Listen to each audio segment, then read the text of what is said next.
Genesis chapter 3 verse 1. Now the serpent was more cunning than any beast of the field which the Lord God had made. And he said to the woman, Has God indeed said, You shall not eat of every tree of the garden? Verse 2. And the woman said to the serpent, We may eat the fruit of the trees of the garden. Verse 3. But of the fruit of the tree which is in the midst of the garden, God has said, You shall not eat it, nor shall you touch it, lest you die. Verse 4. Then the serpent said to the woman, You will not surely die. Verse 5. For God knows that in the day you eat of it your eyes will be opened, and you will be like God, knowing good and evil. Verse 6.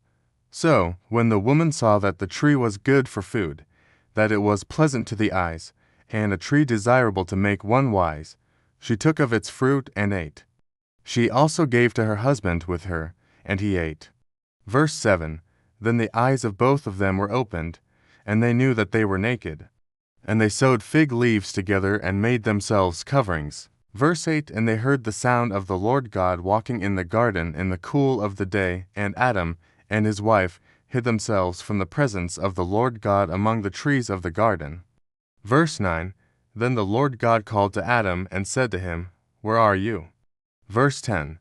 So he said, I heard your voice in the garden, and I was afraid because I was naked, and I hid myself. Verse 11. And he said, Who told you that you were naked? Have you eaten from the tree of which I commanded you that you should not eat? Verse 12. Then the man said, The woman whom you gave to be with me, she gave me of the tree, and I ate. Verse 13. And the Lord God said to the woman, What is this you have done? The woman said, The serpent deceived me, and I ate. Verse 14.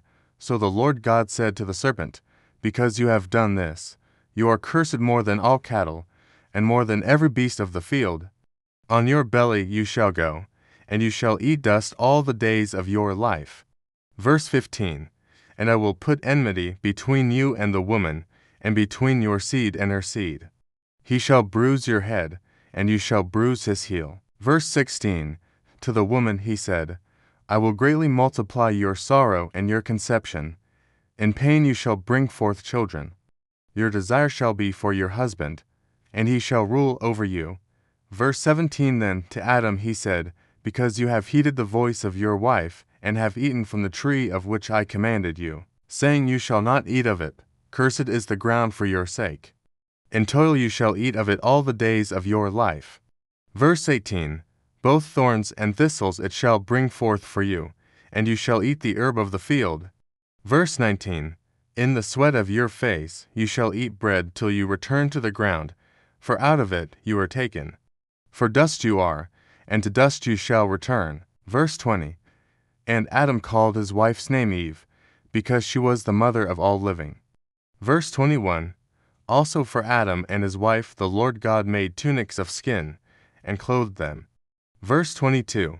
Then the Lord God said, Behold, the man has become like one of us, to know good and evil. And now, lest he put out his hand and take also of the tree of life, and eat, and live forever. Verse 23. Therefore the Lord God sent him out of the Garden of Eden to till the ground from which he was taken. Verse 24. So he drove out the man. And he placed cherubim at the east of the Garden of Eden, and a flaming sword, which turned every way, to guard the way to the tree of life.